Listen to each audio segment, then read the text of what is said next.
রাজার বউ মৌসুমী ড্রেসের লুকটা এত খারাপ।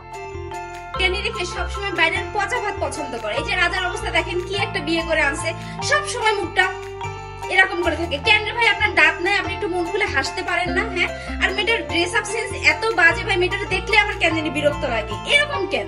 কিছু কিছু ছেলে বাড়িতে বিরিয়ানি রেখে খালি রাজার বউ মৌসুমীরই মুখের অবস্থা না, রাজার মুখের অবস্থা একটু দেখেন, ব্রণে পচে গেছে।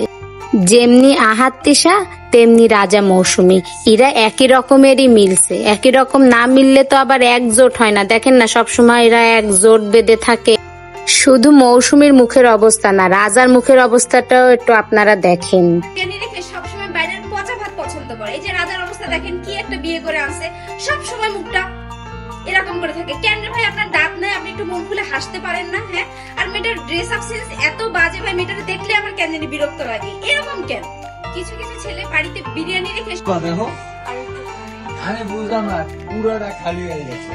হ্যাঁ, সবাই খায় চলে গেছে, ঠিক আছে, ভাইয়ারা সবকিছু ক্লিনও করতেছে।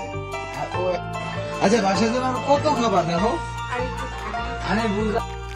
এইখানে মৌসুমীর অবস্থাটা একটু দেখেন, কেমন যেন পুরো একটা কার্টুন সেজে বসে আছে। সবার পুরো রেস্টুরেন্টের খাওয়া শেষ, সে একা বসে খাচ্ছে, আবার বলতেছে আরো একটু খাই। এত খাই খাই না করে বরের একটু যত্ন করলেও তো